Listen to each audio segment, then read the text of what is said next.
नमस्कार साथियों, कैसे हैं आप सब लोग। उम्मीद करता हूँ अच्छे होंगे, अपनी स्टडी ठीक से कर रहे होंगे। दोस्तों, आज दिनांक 26 मई 2026 को प्राइम एजुकेशन हब के इस यूट्यूब चैनल पे मैं आप सबका स्वागत करता हूँ। चलिए दोस्तों, आज के इंपॉर्टेंट न्यूज डिस्कस करने से पहले बात कर लेते हैं आज के हमारे कोटेशन पे। कोटेशन है कि पढ़ने से मनुष्य अपने समय से आगे बढ़ जाता है। किसने बोला है थॉमस जेफरसन ने। यानी कि स्टडी जो है, नॉलेज जो है, वो व्यक्ति को अपने समय से आगे बढ़ा देता है। समय के साथ बढ़ने का मतलब है कि आप जो है एक रेगुलर आपका अचीवमेंट है, आपकी सफलता सीमित है। अगर आप समय से आगे निकलते हैं, इसका सीधा सा मतलब ये है कि आप कम समय में ज़्यादा गुणवत्ता अपने जीवन में प्राप्त करते हैं, कम समय में ज़्यादा सफलता, ज़्यादा अचीवमेंट्स, ज़्यादा माइलस्टोन आप अपनी लाइफ में अचीव कर पाते हैं। और इन सब चीज़ों के पीछे सिर्फ एक चीज़ है, वो है नॉलेज। यानी कि ज्ञान जो है, पढ़ाई जो है, इसमें पढ़ाई का जो सीधा मतलब है वो सिर्फ आपकी एकेडमिक्स पढ़ाई से नहीं है। यानी कि जो पहली से लेकर 12 तक आप पढ़ते हैं उसके बारे में बात नहीं हो रही है। जो आप 11 से मैं फर्स्ट ईयर से ग्रेजुएशन में या अपनी पोस्ट ग्रेजुएशन में पढ़ते हैं उसके बारे में बात नहीं हो रही। यहाँ बात हो रही है नॉलेज के बारे में। यानी कि अच्छी बुक्स जो आपको अदर देन आपके एकेडमिक्स आपको सिखाती है, आपको ग्रूम करती है। अगर आप उस तरह से अपनी लाइफ में नॉलेज को ऐड करते हैं तो वो आपको काफ़ी फार आगे ले जाती है। यानी कि जितना आप अपने जीवन में अचीव कर सकते थे उससे आपको आगे ले जाती है, ये इस बात का मतलब है। चलिए, पहली जो न्यूज़ है स्पोर्ट्स से रिलेटेड है। एक नेशनल रिकॉर्ड बना है 100 मीटर्स रेस में। नाम याद रखेंगे, गुरिंदर वीर सिंह। गुरिंदर वीर सिंह, इन्होंने 100 मीटर्स का जो नेशनल रिकॉर्ड है वो बना लिया है। कितने में? सबसे पहले 10.17 सेकंड्स में इन्होंने खुद ने बनाया था। फिर अनिमेश सिंह जो है, अनिमेश, इन्होंने इनका तोड़ दिया 10.15 में। और अब इन्होंने 10.09 का एक नया नेशनल रिकॉर्ड जो है बनाया है। सिंपल बात है कि 100 मीटर का जो नेशनल रिकॉर्ड है अब वो किसके नाम है?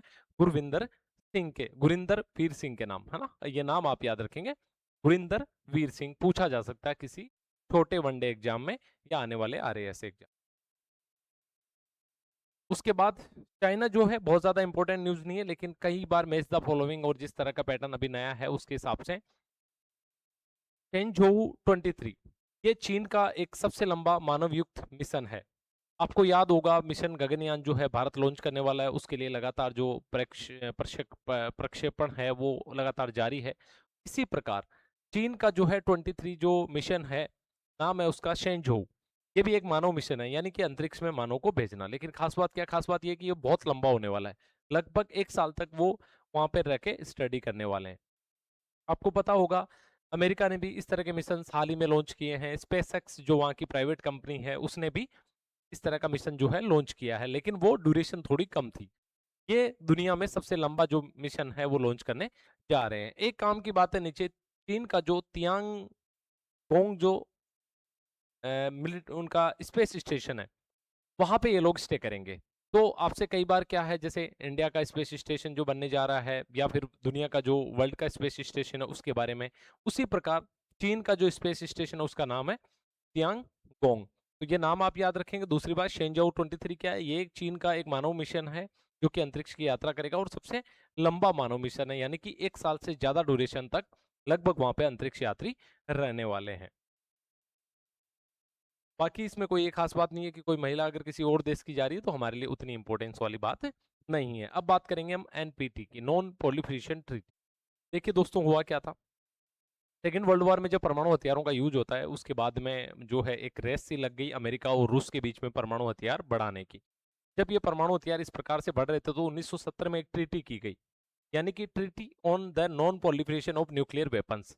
यानी कि जितने न्यूक्लियर वेपन्स बन गए वो ठीक है, लेकिन अब इन पे लगाम हमें लगानी चाहिए। तो 1970 में कुछ देशों ने मिलकर इस ट्रीटी को जो है साइन किया और 191 देशों ने अब तक इसके सदस्य बन गए हैं।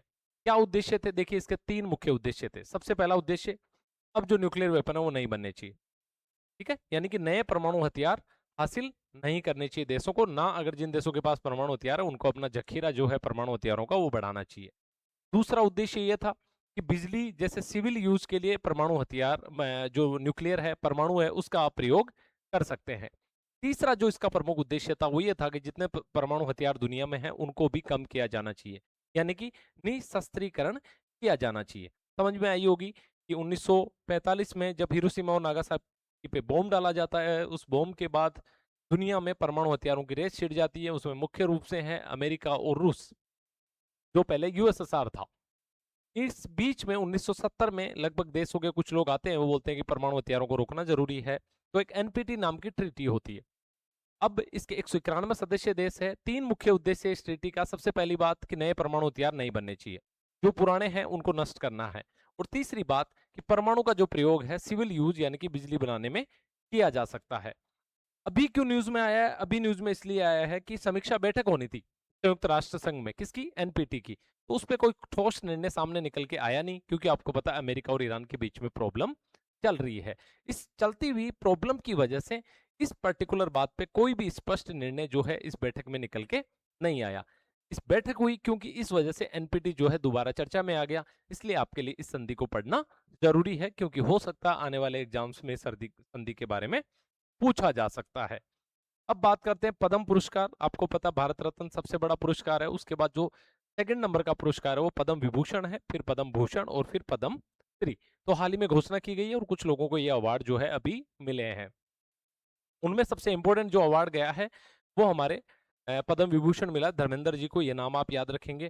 धर्मेंद्र जी जिनका देहांत जो है थोड़े समय पहले हो गया था, तो उनकी जो धर्मपत्नी है हेमा मालिनी जी, उन्होंने ये अवार्ड जो है रिसीव किया। तो ये नाम आप याद रखेंगे। उसके बाद पद्म भूषण जो कि नंबर 2 कैटेगरी का है पद्म पुरस्कारों में, और अगर भारत रत्न के हिसाब से अगर टॉप मोस्ट इंडिया को, तो उसको नंबर 3 आप मान सकते हैं। तो उदय कोटक जो थे, पीयूष पांडे जो थे, इन दोनों व्यक्तियों को ये जो है पद्म भूषण पुरस्कार मिला है। इसी प्रकार पद्मश्री जो पुरस्कार है वो 58 लोगों को मिला है। उनमें शामिल है हरमनप्रीत कौर जो कि हमारी महिला क्रिकेट टीम की कप्तान थी। कुछ राजस्थान के कलाकार हैं जिनके बारे में हमने पहले भी पढ़ा था, उनको भी ये पुरस्कार जो है मिला है। इस प्रकार से 131 जो है टोटल पुरस्कार मिलने थे। कुछ लोगों को मिल गया और कुछ को पार्ट 2 में मिलेगा, यानी कि एक और इवेंट अगले 2-4-10 दिन में कभी आयोजित होने वाला होगा, उसमें दिया जाएगा। धर्मेंद्र जी जो है उनको मिला है, इसके बारे में हमने बात कर ली। हरमनप्रीत कौर के बारे में हमने बात कर ली। आगे राजस्थान को 3 पद्मश्री मिले हैं, यानी कि पद्म भूषण पद्म विभूषण राजस्थान के किसी व्यक्ति को नहीं मिला है, सिर्फ मिला है क्या? पद्मश्री। सबसे पहले नाम आता है गफरुद्दीन मेवाती जोगी। नाम याद रखेंगे, गफरुद्दीन मेवाती जोगी। किसके लिए? भपंग वादक है। क्या है? भपंग वादक। और राजस्थान की जो लोक संगीत परंपरा है इसको जीवित रखने में इन्होंने बहुत अच्छा योगदान दिया है। किसके लिए? भपंग एक दुर्लभ तार वाद्य यंत्र है जिसे अंतरराष्ट्रीय स्तर पर पहचान दिला चुके हैं। देखिए काम की बातें क्या क्या है। सबसे पहली जो काम की बात है वो है नाम। क्या मिला है इनको? पद्म श्री। यानी कि पद्म श्री पुरस्कार किसको मिला है? गफरुद्दीन मेवाती जोगी को। पहली जो न्यूज है वो आपको ये याद रखनी है। उसके बाद क्या था इनका, यानी कि किस क्षेत्र में अच्छा काम किया? भपंग वादक में, यानी कि भपंग बजाने में इन्होंने अच्छा काम किया। लोक संगीत है राजस्थान का भपंग वादक, जिसको जीवित रखने के लिए इन्होंने अच्छा काम किया। कैसा होता है भपंग के बारे में भी सवाल पूछा जा सकता है, क्योंकि जो वाद्य यंत्र है वो भी आरपीएससी और चयन बोर्ड के फेवरेट टॉपिक रहते हैं। तो भपंग के बारे में भी आपको पता होना चाहिए कि एक दुर्लभ तार वाद्य यंत्र है जिसे अंतरराष्ट्रीय स्तर पर जो है पहचान किसने दिलाई है? गफरुद्दीन मेवाती जोगी ने। तो ये 3 बातें जो है इसके बारे में इंपॉर्टेंट है। क्या है कि पद्मश्री मिला है किसको? गफरुद्दीन मेवाती जोगी को। गफरुद्दीन मेवाती जोगी को क्या करते थे? भपंग बजाते थे। भपंग को दुनिया में पहचान दिलाई। कैसा है? एक तार वाद्य यंत्र है। ठीक है, ये 3 बातें इसके बारे में याद रखेंगे। इस प्रकार अगले व्यक्ति है तगाराम भील। क्या करते थे? अलगोजा बजाते थे और राजस्थान के आदिवासी लोक संगीत के प्रतिनिधि है। अलगोजा बेसिकली 2 बांसुरियों से मिलकर बनता है। तो इस जो कला है इसमें इन्होंने महारत हासिल करी और राजस्थान की इस कला के संरक्षण में विशेष योगदान दिया। अगला नाम है स्वामी ब्रह्मदेव महाराज। ये एक समाज सेवी है और समाज सेवा भी एक स्पेशल कैटेगरी होती है जिसमें इन कैटेगरी में से पुरस्कार दिए जा सकते हैं। तो ये 3 जो है व्यक्तियों को राजस्थान से पुरस्कार पुरस्कार मिले हैं। आप याद रखेंगे, इंपॉर्टेंट है, एग्जाम में पूछा जा सकता है। नोट डाउन भी आपको कर लेना है। जो भी बातें मैंने बोली है कि इंपॉर्टेंट है उनको आप नोट डाउन कर सकते हैं। ठीक है, बाकी चीजों को आप जस्ट हल्का सा पढ़ लीजिए और उनको छोड़ दीजिए। आगे बहुत इंपॉर्टेंट नहीं है लेकिन जस्ट आप पढ़ लीजिए कि गुजरात के धर्मिकलाल जो पांड्या है उनको संगीत कथा संरक्षण के लिए पुरस्कार मिला है और पुदुचेरी के पजनी वेल जो है इनको भी पुरस्कार मिला। और कौन सा मिला है? मार्शल आर्ट के लिए पद्मश्री मिला है। तो ज्यादा फेमस लोग हैं दोनों, तो इनका भी नेशनल लेवल से पूछा जा सकता है। तो जस्ट आप थोड़ा सा इनको भी माइंड में रखें। चलिए आगे बात करते हैं।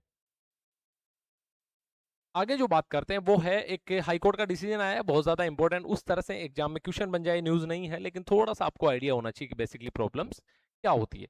देखिए पंचायती राज के जो चुनाव है कोविड की वजह से डिसरप्शन हुआ था राजस्थान में और भारत में भी अलग अलग जगहों में। तो यहाँ क्या हुआ था कि जो डेट्स है वो चेंज हो गई थी, यानी कि जो ग्रामीण पंचायती राज और शहरी निकाय के चुनाव है इनकी डेट्स जो है कोविड में अलग अलग हो गई थी। अब जब इनके कार्यकाल समाप्त हुए तो सरकार ने दिमाग लगाया कि क्यों ना एक साथ चुनाव कराया जाए। ठीक है, इस वजह से जो है ये डिले कर रहे थे चुनाव में, लेकिन हाईकोर्ट ने अभी एक नया डिसीजन दिया है और डिसीजन में बोला है कि 31 जुलाई तक आपको चुनाव करवाने हैं। अब इस डिसीजन के बाद इस जो न्यूज है इसमें ये बोला जा रहा है कि ये तो संभव नहीं है। क्यों संभव नहीं है, उसके कुछ कारण है जिसके बारे में अपन बात कर लेते हैं। क्या कारण बताया इन्होंने? सबसे पहले बोला है कि ओबीसी जो प्रतिनिधित्व रिपोर्ट है, यानी ओबीसी जो आयोग है, ओबीसी को जो आरक्षण देना है उसकी रिपोर्ट अभी तक आई नहीं है। और आई नहीं है, साथ में ओबीसी जो आयोग है वो बाध्य भी नहीं है कि रिपोर्ट समय पे दे। यानी कि अगर ओबीसी आयोग बाध्य होता कि रिपोर्ट समय पे देनी है तब तो कोई समस्या नहीं थी, लेकिन ओबीसी आयोग बाध्य नहीं है, तो इस रिपोर्ट के आने की जो संभावना है वो भी खतरे में है। उसके बाद केवल 40 दिन मिल रहे हैं, यानी कि 31 जुलाई अगर डेट दे दी तो मात्र कितने 40 दिन बच रहे हैं, लेकिन 40 दिन में चुनाव नहीं हो सकते, लगभग 3 महीने का समय चाहिए। ये एक समस्या है। उसके बाद 1.5 लाख पुलिस वाले चाहिए, लेकिन 80,000 उपलब्ध है। और एससी एसटी और महिला आरक्षण का डेटा भी सरकार ने अभी नहीं दिया है, और बिना डेटा के फिर चुनाव करवाने में समस्या है। तो ये मेजर रीजन है जिसकी वजह से इस पर्टिकुलर न्यूज में, पर्टिकुलर न्यूज़पेपर में ये बोला जा रहा है कि जो हाईकोर्ट ने बोला है भाई 31 जुलाई तक चुनाव करवाने की बात, तो वो संभव नहीं लग रही है। भास्कर ने एक चीज और बोली है कि ओबीसी आयोग अगर रिपोर्ट नहीं भी देता है तो भी आरक्षित सीटों को जनरल सीटें मानकर चुनाव हो सकता है। लेकिन राज्य सरकार वन इलेक्शन वन स्टेट वाली जो अपनी मांग है, अपना जो विजन है, उस पे अड़ी हुई है। और संभावना है कि जब ये मामला हाईकोर्ट से सुप्रीम कोर्ट में जाता है, सुप्रीम कोर्ट में सरकार अपील कर सकती है और ये 3 महीने 4 महीने का जो भी एक्सटेंशन सरकार को चाहिए वो डिमांड कर सकती है सुप्रीम कोर्ट से। अब देखना यह है कि सुप्रीम कोर्ट का इस पे क्या रुख रहता है, यानी कि सुप्रीम कोर्ट हो सकता है एक्सटेंशन दे दे सरकार को, हो सकता है सुप्रीम कोर्ट मना कर दे कि नहीं आपको चुनाव करवाने पड़ेंगे। तो ये सारी बात जो है सुप्रीम कोर्ट पे निर्भर होगी, लेकिन संभावना इन सबसे यही लगती है कि नियत समय पे जो समय किसने बोला है, हाईकोर्ट ने जो डिसीजन दिया है कि 31 जुलाई तक करवाना है, उसकी संभावना काफी कम नजर यहाँ पे आती है। ये इसमें सारी की सारी बात है। अब जो जनसंख्या है, जिस तरह से जनसंख्या वृद्धि जो है, जनसंख्या के जो वर्तमान आंकड़े हैं उस पे एक आर्टिकल हमने इंक्लूड किया है। देखिए दोस्तों, एक होता है टीएफआर दर। टीएफआर क्या होता है बेसिकली, मैं आपको थोड़ा सा समझाता हूँ। टीएफआर वो दर होती है 2.1। अगर ये दर 2.1 हो गई, यानी कि ये टोटल फर्टिलिटी रेट होती है, यानी कि कुल जन्म दर क्या है उसको बोला जाता है टीएफआर। अगर ये 2.1 हो गई, इसका मतलब है कि नेट जनसंख्या पे कोई असर नहीं पड़ेगा, नेट जनसंख्या अपरिवर्तित रहेगी। यानी कि व्यक्ति क्यों व्यक्तियों की जो कुल जनसंख्या है वो नहीं बढ़ेगी, जितने व्यक्ति पैदा हो रहे हैं नए उतने ही मृत्यु को प्राप्त कर रहे हैं। तो ये जो जन्म दर है इसको 2.1 बोला जाता है। अब हालात ये है कि भारत में एक समय जनसंख्या वृद्धि एक समस्या हुआ करती थी, धीरे धीरे ये 2.1 पे आई और अभी बहुत सारे राज्य ऐसे हैं जहां ये जन्म दर नीचे आ गई है। और नेशनल अगर औसत निकाला जाए तो उसमें भी ये जन्म दर नीचे आ गई है। तो एक बात थी जिसको जनादि के लाभांश बोला जाता था, उस जनादि के लाभांश में भी अब कमी आने वाली है। आपको समझ नहीं आया होगा कि जनादि के लाभांश क्या है। जनादि के लाभांश बेसिकली ये बात है कि हमारी जो यंग पॉपुलेशन है, यानी कि भारत की जनसंख्या ज्यादा है तो उसमें युवा जो वर्ग है वो भी काफी ज्यादा है। तो युवा वर्ग की वजह से फायदा मिलता है अर्थव्यवस्था को, पूरे देश की अर्थव्यवस्था को। तो अब अगर जब ये टीएफआर 2.1 से भी नीचे आ गई है तो जो फायदा मिलने वाला है वो अब कम समय के लिए है। तो इसलिए सरकार को इस पे विशेष ध्यान जो है देना चाहिए। चलो पढ़ते हैं इसको। एसआरएस 2024 की एक रिपोर्ट आई है, इसके हिसाब से टोटल फर्टिलिटी रेट यानी कि टीएफआर जो है वो रिप्लेसमेंट लेवल से नीचे आ गई है। रिप्लेसमेंट लेवल क्या है? 2.1। ये पहली बार हुआ है कि रिप्लेसमेंट 2.1 का जो स्तर है, जहां एक पीढ़ी अगली पीढ़ी की संख्या बराबर बना लेती है, उससे भी नीचे जो है ये आ चुकी है। अब अगर नेशनल टीएफआर की बात करें तो ये आ गया है 1.9, यानी कि रिप्लेसमेंट लेवल से नीचे आ गया है। रिप्लेसमेंट लेवल क्या रहता है? 2.1, यानी कि 1.9 2.1 से नीचे है, तो नेशनल स्तर पे तो नीचे आ चुका है। दिल्ली की बात करें तो ये 1.2, यानी कि सबसे ज्यादा नीचे अगर टीएफआर दर से है तो वो क्या है? वो दिल्ली है। ये दूसरी बात आप याद रखेंगे। राजस्थान जो है ग्रामीण तो 2.4 है, यानी कि रिप्लेसमेंट लेवल से काफी ठीक है, जबकि शहरी जो है राजस्थान का भी वो एग्जैक्ट 2.1 पे आ गया है, यानी कि राजस्थान का शहरी 2.1 पे, लेकिन ग्रामीण 4 टीएफआर दर पे है, यानी कि ग्रामीण भारत में अभी भी थोड़ी सी ग्रोथ बनी हुई है। और कुछ राज्य है जिनका रिप्लेसमेंट लेवल जो है वो ऊपर है। वो कौन कौन से हैं? बिहार है, यूपी एमपी है, राजस्थान है, छत्तीसगढ़ है और झारखंड है। बेसिकली कौन से राज्य हैं? उत्तर भारत के राज्य हैं। और जब भी परिसीमन की बात होती है, जब भी लोकसभा और विधानसभा सीटों के दोबारा जो है सेटलमेंट की बात होती है, तो साउथ के राज्य विरोध करते हैं। किस बात पे करते हैं? वो इसी बात पे विरोध करते हैं कि हमने जनसंख्या नियंत्रण पे अच्छा काम किया है, लेकिन हमें जब सीटों का निर्धारण होगा लोकसभा की दोबारा, तो हमें नुकसान होगा। आप इस रिपोर्ट में भी ये चीज देख रहे हैं कि नॉर्थ के राज्यों की जो टोटल फर्टिलिटी रेट है वो ज्यादा है, जबकि साउथ के राज्यों का एक का भी नाम इसमें नहीं है, यानी कि वहां पे राष्ट्रीय औसत से कम ही टीएफआर जो रेट है वो है। चलिए आगे चलते हैं, इसी बात को आगे बढ़ाते हैं। अब जो बात करते हैं डेमोग्राफिक डिविडेंड, जिसको बोला जाता है जनाधिक्य लाभांश, ये भारत की ताकत भी है और भारत की चुनौती भी है। ताकत कैसे है? क्योंकि भारत के पास कमाने वाली जनसंख्या ज्यादा है, और उस कमाने वाली जनसंख्या पे जो निर्भर जनसंख्या है, यानी कि वृद्धों की जनसंख्या है, वो कंपेरेटिव रूप से, तुलनात्मक रूप से भारत दुनिया के दूसरे देशों से अगर अपन कंपेयर करें तो काफी कम है। लेकिन कामकाजी आबादी जो भारत की है 15 से 59 वर्ष आयु, वो आबादी का 66.4% है, यानी कि 2014 में 64 था, अभी 66.4% है। लेकिन यानी कि अभी तो अच्छी स्थिति में जो है बना हुआ है, यानी कि कामकाजी जनसंख्या जो है 15 से 29, वो अच्छी स्थिति में भारत की बनी हुई है। सॉरी, 15 से 59 वर्ष, यानी कि ये काम करने वाले लोग हैं, जिनकी जो प्रतिशत था 2014 में वो 64% था, अभी बढ़ के 66.4% हो गया, यानी कि अच्छी कंडीशन में है। लेकिन बुजुर्ग जो आबादी है वो भारत की, वो भी बढ़ रही है, यानी 60 वर्ष से अधिक उम्र के लोगों की हिस्सेदारी 8.6 से बढ़ के 9.7 हो गई है। यानी युवा जनसंख्या भी बढ़ी है, लेकिन साथ में कंपैरेटिवली बुजुर्ग होने वाली जो आबादी है वो भी बढ़ रही है। और अनुमान है कि 2050 तक जो है ये आंकड़ा जो है 20 से 25% हो जाएगा। तो उस समय जो है अर्थव्यवस्था पे जो भार है वो बढ़ने की संभावना है। हमने बात करी 15 से 59 कितना, 66.4%। बुजुर्ग आबादी जो है 9.7%। और केरल देखिए, यहाँ बुजुर्ग आबादी लगभग 20%, 1.5 का मतलब हो गया 20%। यानी कि जिन राज्यों ने जनसंख्या वृद्धि दर को नियंत्रित करने में अच्छा काम किया था 10, 20, 30 साल पहले, उनमें अब बुजुर्गों की आबादी जो है बढ़ रही है। अब ये स्थिति अगर साउथ के स्टेट में है, तो नॉर्थ के स्टेट में भी आने वाले 15 से 20 साल में ये चीजें होने वाली है। इस वजह से ये बोला जाता है कि भारत सरकार को अभी से अपने स्वास्थ्य सेक्टर को ठीक करना चाहिए, 2047-2050 के हिसाब से अपनी प्लानिंग करके चलना चाहिए। क्योंकि आज तो हमारे पास बुजुर्ग आबादी कम है, लेकिन बुजुर्गों से संबंधित जो समस्याएं आने वाले समय में बढ़ने वाली है। यानी कि आप और हम जो आज युवा है, हमारा बुढ़ापा जो है वो चुनौतीपूर्ण होने वाला है, अगर आप इसको सीधे शब्दों में समझे। आगे एक छोटी सी न्यूज है, बहुत इंपॉर्टेंट नहीं है, इस पे उतने सवाल नहीं बनते, लेकिन फिर भी जस्ट आप देख लीजिए। पीपी चौधरी जो है पाली से सांसद है, आई थिंक पाली से होनी चाहिए। हाँ, पाली से है, लिखा हुआ है। इस पाली से सांसद है, उनको चौथी बार जो है सांसद रत्न पुरस्कार मिला। देखिए, ऐसे सांसद जो अच्छे से पूरी अटेंडेंस देते हैं लोकसभा में, अच्छे से अपने मुद्दों पे बात करते हैं, अपने लोगों की समस्याओं को सदन में उठाते हैं, ठीक है, साथ में अपना आचरण अच्छा रखते हैं, ऐसे सांसदों को जो है प्रतिवर्ष सम्मानित किया जाता है। तो पीपी चौधरी साहब है, जिनको ये चौथी बार सम्मान मिला, यानी कि काफी अच्छे है। उपस्थिति दर 99% है, जबकि एवरेज 85 से काफी अधिक है। यानी कि एवरेज जो सांसद संसद में पहुंचते हैं वो 85% है, जबकि पीपी चौधरी साहब की 99, यानी कि ऑलमोस्ट ये संसद में रहते हैं। 269 सवाल जो है इन्होंने पूछे हैं, राष्ट्रीय औसत से लगभग 1.5 गुना, यानी कि जितने लोग राष्ट्रीय औसत से पूछते हैं उससे 1.5 गुना इन्होंने सवाल पूछे हैं। 43 जो है बहसों में भागीदारी करी है, और 6 खुद के निजी विधायक भी जो है प्रस्तुत कर चुके हैं। तो काफी अच्छा रिकॉर्ड है, इसकी वजह से इनको चौथी बार सांसद रत्न जो पुरस्कार है वो मिला है। आपसे पूछा जा सकता है कि हाल ही में किस सांसद को सांसद रत्न पुरस्कार से सम्मानित किया गया?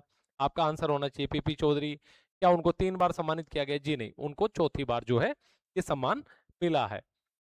अब आगे एक बात होती है, देखिए 1945 में जब सेकेंड वर्ल्ड वॉर हुआ, वर्ल्ड वॉर में जब परमाणु हमला किया गया, बड़ी समस्या हुई, दुनिया ने सोचने पे मजबूर हो गई, तब जाके संयुक्त राष्ट्र की स्थापना करी। संयुक्त राष्ट्र की स्थापना इस वजह से करी कि भाई दो देशों के बीच में अगर किसी बात को लेकर टकराव हो रहा है, तो ठीक तरह से बात करेंगे, संयुक्त राष्ट्र में जाके संयुक्त राष्ट्र खुद से पहल करेगा, उनके बीच में जो भी मुद्दा है उसका समाधान करेगा, यानी कि विश्व शांति की जो पहल है वो संयुक्त राष्ट्र करेगा।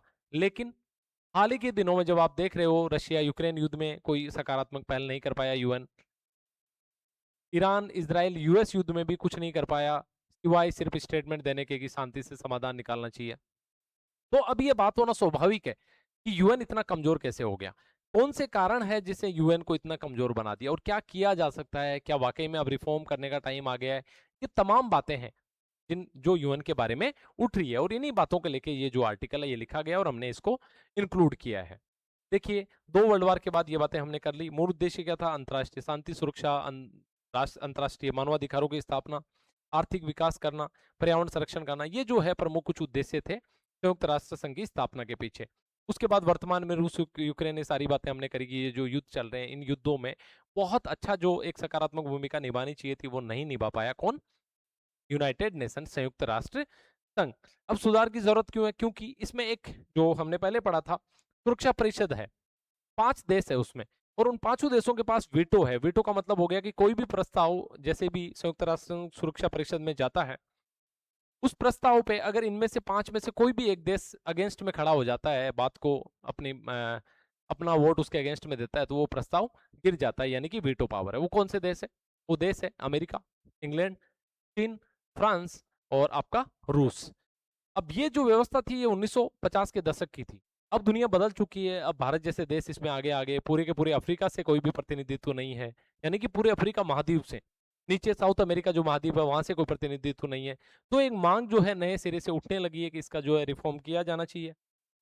जनसंख्या का एक जो बड़ा हिस्सा है वो बड़ा हिस्सा इससे अछूता है, यानी कि जनसंख्या का एक बड़ा हिस्से से कोई प्रतिनिधित्व संयुक्त राष्ट्र संघ महासभा जो सुरक्षा परिषद है उसमें इसका हिस्सा नहीं है। तो इसमें जो सुधार की जो महती आवश्यकता महसूस की जा रही है। ठीक है, चलिए आगे चलते हैं।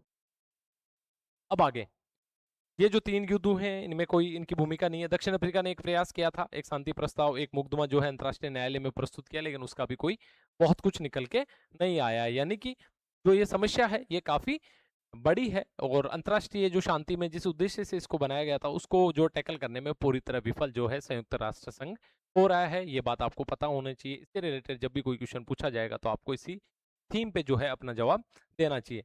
हमने बात करी थी सुरक्षा परिषद के जो वर्तमान स्थायी सदस्य हैं वो कौन कौन है, पांचों के बारे में हमने बात कर ली।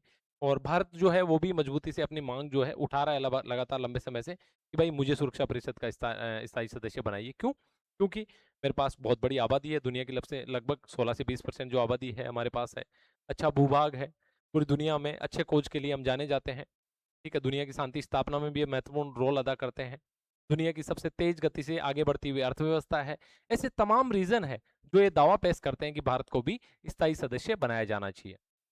और जहां भी विदेशी यात्राओं पे हमारे प्रधानमंत्री जाते हैं, जितने भी डिप्लोमेटिक चैनल से जो बात होती है वहां पे इस बात के लिए भी हमेशा प्रयास किया जाता है कि ये देश जब भी यूएन सुरक्षा परिषद में या कोई कॉमन जनरल स्टेटमेंट दें तो भारत की सुरक्षा परिषद के स्थायी सदस्य बनने की जो मांग है इसको पूरा किया जाना चाहिए।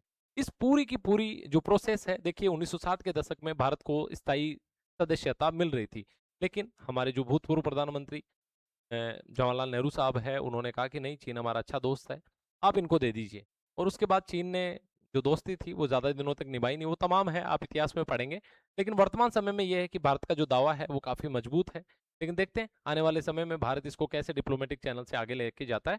तो ये तमाम बातें इससे जुड़ी हुई है, हम इसके बारे में और बात करते रहेंगे। ये ऐसे मुद्दे हैं जो लगातार न्यूज़ में आते हैं और इम्पोर्टेंट भी है, आपकी समझ इन पे होनी चाहिए। तो हमने आज बात करी कि जो 100 मीटर का नेशनल रिकॉर्ड है गुरिंदर वीर सिंह उनके नाम स्थापित हो गया है। याद रखेंगे, पूछा जा सकता है, इंपॉर्टेंट फैक्ट है। चेंजाऊ जो है आपका चीन का एक स्पेस मिशन है जो लगभग 1 साल तक के लिए स्पेस में रहेगा। ये बात भी आप याद रखेंगे। पद्म पुरस्कार जो है धर्मेंद्र जी को मिला है, हरमनप्रीत कौर को मिला है, तगाराम भील करके और बाकी जो लोग हैं राजस्थान से उनको मिला है, उनके बारे में हमने पढ़ लिया। साथ ही टीएफआर दर जो है वो लगभग 1.9 आ गई, यानी कि प्रतिस्थापन जो दर है उससे नीचे आ गई है। और अलग अलग राज्यवार जो है इसमें डेटा था, राजस्थान का डेटा आप याद रखेंगे कि किस प्रकार का जो अंतर शहरी और ग्रामीण के बीच में भी है। उसके बाद यूएन संकट, यानी कि यूनाइटेड नेशन जिस उद्देश्य के साथ स्थापित किया गया था अपने उस उद्देश्य में लगभग पूरी तरह असफल रहा है और एक नई व्यवस्था की तरफ दुनिया देख रही है। वर्तमान जो समय है वो एक वोलाटाइल समय है, यानी कि एक तिराहे पे दुनिया खड़ी है जहाँ से देखते हैं आने वाला समय किस तरह शेप लेता है। तो ये तमाम मुद्दे हैं जिनके बारे में हम लगातार बात करते रहेंगे। तो चलिए दोस्तों, यही थी आज की डिस्कशन। उम्मीद करता हूँ आपको पसंद आई होगी। अगर पसंद आई है तो अच्छे से पढ़ते रहिए। जय हिंद।